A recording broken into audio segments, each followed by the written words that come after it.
Hi friends, అందరూ ఎలా ఉన్నారు? ఈరోజు అయితే మనం ముఖ్యంగా 3 విషయాల గురించి అయితే మాట్లాడుకుందాం. ఒకటి, కొత్తగా వచ్చిన నోటిఫికేషన్ గురించి, అలాగే ఎస్బీఐ క్లర్క్ వెయిటింగ్ లిస్ట్ గురించి మాట్లాడుకుందాం, అలాగే బ్యాక్ టు బ్యాక్ మెయిన్స్ దాని గురించి కూడా డిస్కషన్ చేసుకునే ప్రయత్నం అయితే చేద్దాం.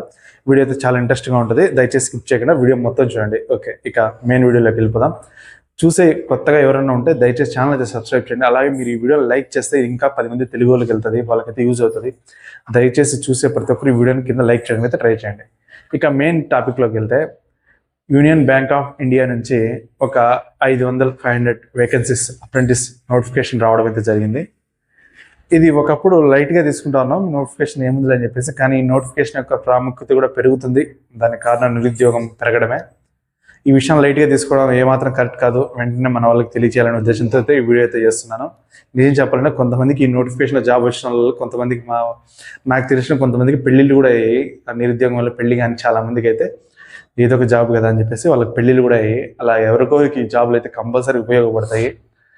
ఖచ్చితంగా మీకు ఎవరికైనా ఇంట్రెస్ట్ ఉంటే మీరు union bank of India main వెబ్సైట్లోకి వెళ్ళి విజిట్ చేయండి. అలాగే ఎవరికైనా ఇంట్రెస్ట్ ఉంటే అప్లై అయితే చేయండి. సెప్టెంబర్ 17-18 వరకు టైం ఉంది, ఒకసారి చూసి అప్లై చేసుకునే ప్రయత్నం అయితే చేయండి. ఇక ఎస్బీఐ క్లర్క్ వెయిటింగ్ లిస్ట్ గురించి అయితే మాట్లాడుకునే ప్రయత్నం అయితే చేద్దాం.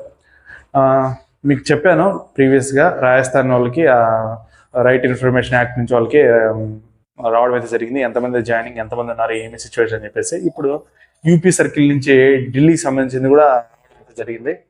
సార్ ఛానల్లో కానీ వాళ్ళ ఛానల్స్లో అయితే అవి వాళ్ళ సబ్స్క్రైబర్స్ అయితే పెట్టడం జరిగింది. వాటికి రిప్లై రావడం కూడా అయితే జరిగింది. అలాగే మన వాళ్ళ గురించి చెప్పాను నేను, కర్ణాటక కానీ అలాగే ఆంధ్ర, తెలంగాణ మీరు పెట్టండి అని చెప్పేసి చెప్పాను. మనకి ఇన్ఫర్మేషన్ కనుక్కునే హక్కు ఉంది, దానికి మినిమం ఛార్జెస్ ఉంటాయి అంతే. మన సబ్స్క్రైబర్ అయితే మనకు ఒక రిప్లై అయితే ఇచ్చారు కర్ణాటక గురించి. మన కామెంట్స్లోనే ప్రీవియస్ కామెంట్స్ చూసుకోవచ్చు. ఈ చాలా శుభసూచకమని చెప్పాలి. రాజస్థాన్ చూశాను, మన కర్ణాటక చూశాను, అలాగే ఢిల్లీ కూడా చూశాను. సగానికి సగం మంది జాయిన్ అయినట్టు లేరు, చాలా వరకు ఆబ్సెంటీస్ ఉన్నాయి. డాక్యుమెంట్ వెరిఫికేషన్ అటెండ్ అయిన కూడా లేరు. కొంచెం తక్కువ మార్క్స్తో మిస్ అయిన వాళ్ళకైతే ఆల్ ద బెస్ట్. తొందరలో గుడ్ న్యూస్ అయితే మీరు దగ్గరికి అయితే రాబోతుంది. ఇంట్రెస్ట్ ఉన్న వాళ్ళు ఏపీ, తెలంగాణ గురించి కూడా ఒకసారి అయితే మీరు ఇన్ఫర్మేషన్ కనుక్కునే ప్రయత్నం చేయండి. కనుక్కున్న తర్వాత ఆ ఇన్ఫర్మేషన్ అయితే ఖచ్చితంగా నాకైతే షేర్ చేయండి. ఓకే, ఇక బ్యాక్ టు బ్యాక్ మెయిన్స్ గురించి మాట్లాడండి బ్రదర్ అని చెప్పేసి మన వాళ్ళైతే కామెంట్ అయితే చేస్తున్నారు. మాట్లాడేదానికి ఏం లేదు, దెబ్బ మీద దెబ్బ, దెబ్బ మీద దెబ్బ. ఒకటి రాస్తాను ఒకటి రాస్తాను ఒకటి బాధగా రాస్తే అన్ని డల్ అయిపోతారు, ఒకటి బాగా రాస్తే అన్ని బాగా రాస్తారు. ఇది కాకుండా ఈసారి కొంచెం ఈక్వేషన్ మారుద్దామా, ఒకసారి ఫస్ట్ మెయిన్స్ సరిగ్గా రాలేదనుకో, అది రాసిందని వెంటనే వదిలేసి సరిగ్గా రాసామా లేదా అనే ఆలోచన వెంటనే వదిలేసేయండి. అసలు ఆ మెయిన్స్ రాయలేదనుకోండి, 2 మెయిన్స్ మీద ఇంట్రెస్ట్ పెడదామా, అది కూడా సరిగ్గా రాయలేదు, మీ టైం బాగాలేదు, 3 మెయిన్స్ ఖచ్చితంగా ఒకటి. అర్థమైందా? ఒకప్పుడు సినారియో ఏంటంటే, ఒక మెయిన్స్ సరిగ్గా రాయకపోతే తర్వాత 2 మెయిన్స్ దొబ్బుతాయి, 3 మెయిన్స్ పోతాయి. ఒక మెయిన్స్ బాగా రాస్తే తర్వాత 3 మెయిన్స్ బాగా రాస్తారు. అలా ఉంది సిచ్యువేషన్.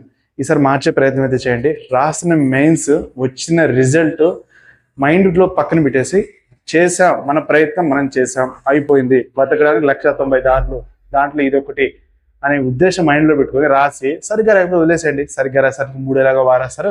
సరిగ్గా రాయకపోతే అంతటితో ఆ నోటిఫికేషన్ గురించి వదిలేసి ఇక తర్వాత 2 నోటిఫికేషన్ చూసుకుందానే అనేటట్టు మీరు ఉంటేనే ఈ జనరేషన్లో సక్సెస్ అవుతారు.